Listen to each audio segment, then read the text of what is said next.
Hello, നമ്മൾ last video ഇട്ടിരുന്നില്ലേ പെർഫ്യൂമിൻ്റെ basic കാര്യങ്ങൾ പറഞ്ഞുതരാമെന്ന്. അപ്പോൾ അതിൽ നമ്മൾ നോട്ട്സാണ് പറഞ്ഞത്. ഇന്ന് പറയാൻ പോകുന്നത് നമ്മൾ യൂസ് ചെയ്യുന്നതിൽ ടൈപ്പ് ഓഫ് പെർഫ്യൂം. അതായത് ബേസിക്കലി 5 ടൈപ്പാണ് ഉള്ളത്. ഈ ഒരു ടൈപ്പ് വരുന്നത് അതിലെ കോൺസെൻട്രേഷൻ ഓഫ് ഓയിൽ, അതായത് ഒരു ഫ്രാഗ്രൻസ് ഓയിൽ ആയിരിക്കുമല്ലോ യൂസ്, അതിൻ്റെ കോൺസെൻട്രേഷൻ അനുസരിച്ചിട്ടാണ്. അപ്പോൾ 5 ഉള്ളത്. ഒന്നാമത് പറയുന്നത് നമ്മുടെ പെർഫ്യൂം PARFUM.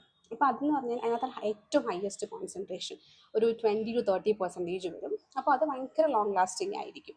ഒരു 12 hours പ്ലസ് ഒക്കെ ലാസ്റ്റ് ചെയ്യും. പിന്നെ വരുന്നതാണ് ഓത് പെർഫ്യൂം. അതാണ് നമ്മൾ ജനറലി അല്ലെങ്കിൽ കോമൺലി അവൈലബിൾ ആയിട്ടുള്ളത്. അപ്പോൾ അതിനകത്തുള്ളത് 15-20%. അപ്പോൾ അതൊരു 6 to 8 hours ഒക്കെ ലാസ്റ്റ്. മൂന്നാമതുള്ളത് ഓത് ട്വലൈറ്റ് എന്ന് പറയും. അപ്പോൾ അതിനകത്ത് വരുന്നത് 5-15%. അപ്പോൾ ഓഫ് കോഴ്സ് ഇതിനേക്കാളും ലോങ് ലാസ്റ്റിംഗ് കപ്പാസിറ്റി കുറവായിരിക്കും. ഒരു 6 hours മാക്സിമം 6 hours നിൽക്കും.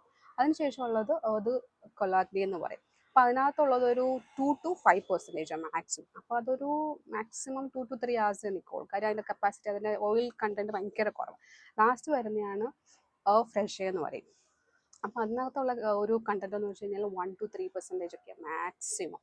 അപ്പോൾ അത് മാക്സിമം 1 hour ഇതിൻ്റെ കപ്പാസിറ്റി ഉണ്ടാവുള്ളൂ, ലോങ് ലാസ്റ്റിംഗ് കപ്പാസിറ്റി അല്ലെങ്കിൽ ലോഞ്ചിറ്റിവിറ്റി ഉണ്ടാവുള്ളൂ. അപ്പോൾ ഇതനുസരിച്ചാണ് നമ്മൾ എന്തോ ഒരു പെർഫ്യൂം എടുക്കുക. ഇത് ഒക്കേഷൻ അനുസരിച്ച്. ഇപ്പോൾ നമ്മൾ രാവിലെ മുതൽ ജോലിക്ക് പോകാൻ രാവിലെ പോയിട്ട് വൈകുന്നേരം വരെ വരണമെങ്കിൽ ഓഫ് കോഴ്സ് നമ്മൾ അത് പെർഫ്യൂം എടുക്കുക. ബിക്കോസ് അതൊരു 6-8 hours നിൽക്കും. അപ്പോൾ ഇത് ഒക്കേഷൻ അനുസരിച്ചാണ് നമ്മൾ ഈ ടൈപ്പ് എടുക്കുക. നിങ്ങൾ ചെക്ക് ചെയ്ത് നോക്കുക നിങ്ങളുടെ കയ്യിരിക്കുന്ന പെർഫ്യൂം ഇതിൽ ഏതാണ്, ഈ 5 ഏതാണെന്ന് ചെക്ക് ചെയ്ത് നോക്കിയിട്ട് കമൻറ്റ് ചെയ്യണേ.